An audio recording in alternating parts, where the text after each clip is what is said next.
Tiens, toi, Jessica, qu'est-ce que tu veux faire plus tard? Vétérinaire. Je veux être pompier. Et toi, Vincent? Je veux beaucoup de temps libre, avoir l'impression d'être en vacances même quand je travaille. Ouais, d'accord. Et quel métier va te permettre de faire ça plus tard?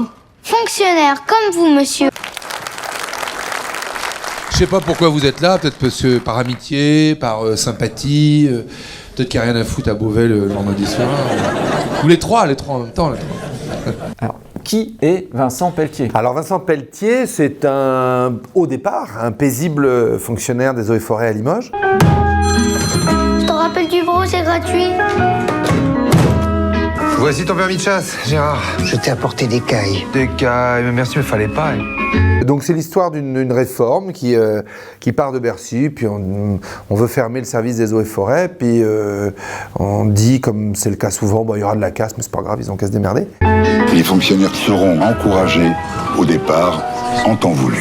Mais on lui dit de partir avec son petit chèque. Alors l'inspectrice, qui est jouée par Pascal Arbillot, qui le reçoit au ministère des Finances, lui dit: mon petit monsieur, c'est jamais arrivé que vous restiez, on vous dit de partir. Si vous refusez mon chèque, je vais vous muter dans un endroit pas rigolo du tout. Et lui, il dit non, mais je reste. Alors elle le mute dans les endroits les plus difficiles, dirons-nous, de la planète pour le faire sortir de l'administration. Trouvez-moi un poste à pourvoir dans une fosse à purin, un égout, une sanisette, ce que vous voulez, démerder, vous, mais trouvez-le-moi. Et donc là, elle joue son va-tout et elle le mute au Groenland pour qu'il protège les chercheurs d'une base scientifique des attaques d'ours.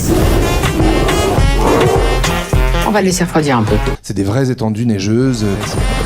C'est un vrai ours, oui. Votre travail consiste à protéger les chercheurs de la station contre les attaques d'ours polaires. Je suis emmerdé parce que c'est un public très familial, je vois qu'il y a des enfants, donc je peux pas m'étendre.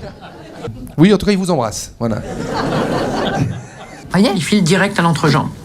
Lors d'un apéro chez des amis, vous avez jamais eu de chien qui est venu vous renifler la bite? Si. Je vous rassure, Fabrice a été très bien recousu. Ils l'ont même un petit peu upgradé. Je dis ça si ça vous arrive.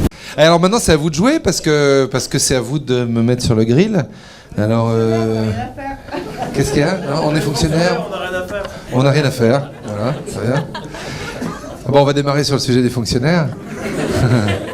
Vous me signez un certificat de non-habilitation. Le chercheur avec qui vous êtes supposé travailler va être déçu. C'est un chercheur.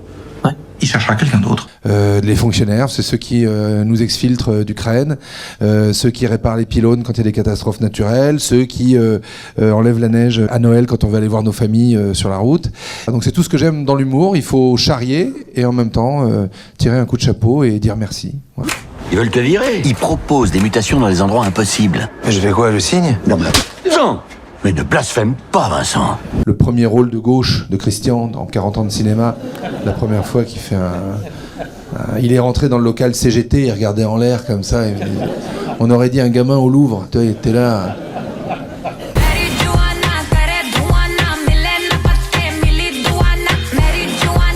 Je vais prendre une map monde, je vais la faire tourner.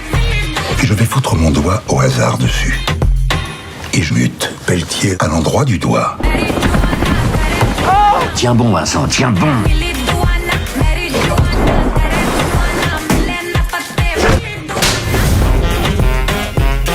On voit où cette fois-ci? J'ai un copain qui m'a donné une très bonne définition pour le film, en tout cas que j'aime beaucoup. Il m'a dit c'est l'histoire d'un gars qui va se retrouver à faire le tour du monde parce qu'il veut pas quitter son bureau. Et c'est exactement ça. Merci du fond du cœur. Merci pour vos questions. Je vous embrasse et je vous aime très fort. Merci beaucoup.